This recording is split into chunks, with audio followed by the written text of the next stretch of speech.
ನೀವು ಯಾವತ್ತಾದರೂ ಕಪ್ ಇಡ್ಲಿ ಮಾಡಿ ತಿಂದಿದ್ದೀರಾ? ಅದೇ ಮನೇಲಿ ಯೂಸ್ ಮಾಡ್ತೀವಲ್ಲ ಆ ಕಪ್ಪಲ್ಲೇ ಇಡ್ಲಿ ಮಾಡಿ ತೋರಿಸ್ತಾ ಇದ್ದೀನಿ ಇವತ್ತು ಇನ್ನು ವಿಡಿಯೋನ ಫುಲ್ ವಾಚ್ ಮಾಡಿದ್ರೆ ಗೊತ್ತಾಗುತ್ತೆ ನಾನು ಯಾವ ಥರ ಮಾಡಿದ್ದೀನಿ ಅಂತ.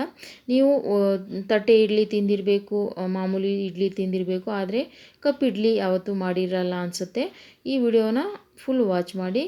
ಇಲ್ಲಿ ನೋಡಿ, ಕಪ್ಪಲ್ಲಿ ಒಂಚೂರು ಅಂಟ್ಕೋತಾ ಇಲ್ಲ, ಎಷ್ಟು ಚೆನ್ನಾಗಿ ಬರ್ತಾಯಿದೆ. ನಾನು ಮಾಡಿರೋದು ರವೆ ಇಡ್ಲಿ. ಮಾಮೂಲಿ ಇಡ್ಲಿನೂ ಇದೇ ಥರ ಮಾಡ್ಕೋಬೋದು. ಇದ್ರ ಜೊತೆ ಚಟ್ನಿ ಸಾಂಬಾರು ಮಾಡಿದ್ದೀನಿ ನಾನು. ಬನ್ನಿ ನೋಡೋಣ ಯಾವ ಥರ ಮಾಡಬೇಕಂತ. ನಾನು ಮೊದಲಿಗೆ ಇದನ್ನು ಉದ್ದಿನಬೇಳೆನ ಬೆಳಗ್ಗೆನೇ ನೆನೆಸಿದ್ದೆ. ಇದು ರಾತ್ರಿ ಒಂದು 7-7:30 ಆಗಿತ್ತೇನೋ ನಾನು ರುಬ್ತಾ ಇರುವಾಗ. ಬೆಳಗ್ಗೆನೇ ನೆನೆಸಿದ್ದೆ. 7 ಗಂಟೆ ಅಷ್ಟು ಇದನ್ನು ನೆನೆಸ್ಕೋಬೇಕು. 6ರಿಂದ 7 ಗಂಟೆವರೆಗೂ ನಾವು ಉದ್ದಿನಬೇಳೆನ ನೆನೆಸ್ಬಿಟ್ಟು ಇದನ್ನು ನಾನು ನುಣ್ಣಗೆ ರುಬ್ಕೋತೀನಿ. ಈ ಥರ ನೋಡಿ, ಎಷ್ಟು ನುಣ್ಣಗೆ ರುಬ್ಕೊಂಡು ಈ ರವೆ ತೊಗೊಂಡಿದ್ದೀನಿ. ನನ್ನ ಉದ್ದಿನಬೇಳೆ ಎಷ್ಟಿತ್ತೋ ಅದರ ಮೆಜರ್ಮೆಂಟಿಗೆ ನಾನು ರವೆ ತಗೊಂಡು ರವೆನ ತೊಳ್ಕೊಂಡಿದ್ದೀನಿ ಚೆನ್ನಾಗಿ. ರವೆನ ತೊಳ್ಕೊಬೇಕು ಫ್ರೆಂಡ್ಸ್.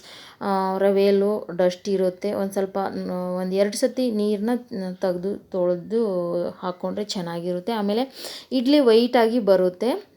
ಇಲ್ಲಿ ನೋಡಿ, ಕೈಯಿಂದ ಎಲ್ಲ ಹಾಕ್ಬಿಟ್ಟು ಉದ್ದಿನಬೇಳೆನ ಹಾಕ್ಬಿಟ್ಟು ಚೆನ್ನಾಗಿ ಇದನ್ನು ಮಿಕ್ಸ್ ಮಾಡ್ಕೋಬೇಕು. ಅಂದರೆ ಚೆನ್ನಾಗಿ ಬಬಲ್ಸ್ ಬರುತ್ತೆ. ಬೆಳಗ್ಗೆಗೆ ಇಡ್ಲಿ ಸ್ಮೂತ್ ಆಗುತ್ತೆ.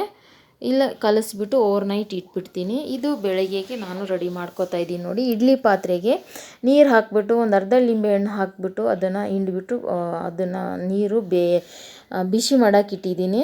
ಇಲ್ಲಿ ನಾವು ರೆಡಿ ಮಾಡ್ಕೊಳ್ಳೋಣ. ಉಪ್ಪು ರುಚಿಗೆ ತಕ್ಕಷ್ಟು ಉಪ್ಪು ಹಾಕ್ಬಿಟ್ಟು, ಇಲ್ಲಿ ನೋಡಿ ಈ ಕಪ್ಪನ್ನ ತೊಗೊಂಡಿದ್ದೀನಿ, ಕಟೋರಿನೂ ಅಂತಾರೆ ಇದಕ್ಕೆ. ಚೆನ್ನಾಗಿ ಎಣ್ಣೆನಾದರೂ ತುಪ್ಪನಾದರೂ ಹಚ್ಕೊಂಡು ಅರ್ಧ ಆಗೋಷ್ಟು ಬ್ಯಾಟ್ರನ್ನ ಹಾಕ್ಕೋಬೇಕು. ಯಾಕಂದರೆ ಇಡ್ಲಿ ಉಬ್ಬಿ ಬರುತ್ತೆ. ಈ ಥರ ನಾನು ಹಾಕ್ಕೊಂಡಿದ್ದೀನಿ. ಆಮೇಲೆ ಅದೇ ಇಡ್ಲಿ ಪಾತ್ರೆ ಇರುತ್ತಲ್ಲ ಚಿಕ್ಕದು ಕೆಳಗಡೆ ಇರೋದು, ಅದನ್ನು ಇಟ್ಬಿಟ್ಟು ಈ ಕಟೋರಿನ ಎಲ್ಲ ಇಟ್ಟು ಒಂದು 10ರಿಂದ 15 ನಿಮಿಷ ಬೇಯಿಸ್ಕೊಂಡ್ರೆ ಹಬೆಯಲ್ಲಿ ಈ ಕಪ್ ಇಡ್ಲಿ ರೆಡಿ ಆಗುತ್ತೆ.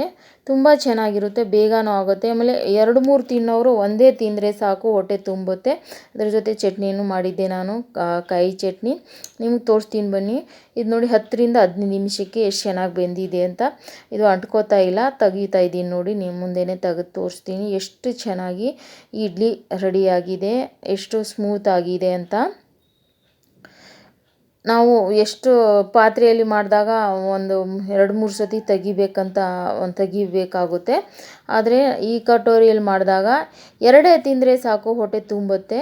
ಎಷ್ಟು ಚೆನ್ನಾಗಿ ಬರ್ತಾ ಇದ್ದಾವೆ ನೋಡಿ, ಒಂಚೂರು ಅಂಟ್ಕೋತಾ ಇಲ್ಲ. ಎಷ್ಟು ದಪ್ಪಕ್ಕೆ ಇಡ್ಲಿ ರೆಡಿಯಾಗಿದೆ. ಇದರ ಜೊತೆ ನುಗ್ಗೆಕಾಯಿ ಸಾಂಬಾರು ಚಟ್ನಿನೂ ಮಾಡಿದ್ದೆ ನಾನು. ಈ ವಿಡಿಯೋ ಏನಾದರೂ ಇಷ್ಟ ಆದರೆ ಫ್ರೆಂಡ್ಸ್ ಲೈಕ್ ಶೇರ್ ಕಮೆಂಟ್ ಮಾಡಿ, ಚಾನಲ್ನ ಫಾಲೋ ಮಾಡ್ಕೊಳ್ಳಿ. ಮನೆಯಲ್ಲಿ ಒಂದು ಸಾರಿ ಟ್ರೈ ಮಾಡಿ ಯಾವ ಥರ ಆಗಿತ್ತು ಇಡ್ಲಿ ಅಂತ ನನಗೆ ಕಮೆಂಟ್ ಮಾಡಿ. ಚೆನ್ನಾಗಾದ್ರೂ ಚೆನ್ನಾಗಿಲ್ಲದೆ ಇದ್ರೂ ನನಗೆ ಕಮೆಂಟ್ ಮಾಡಿ ತಿಳಿಸಿ. ಮಾಡ್ಕೊಂಡು ಎಂಜಾಯ್ ಮಾಡಿ. Thank you for watching my video. ಇನ್ನೊಂದು ವಿಡಿಯೋಲಿ ಸಿಗೋಣ. Bye bye, take care.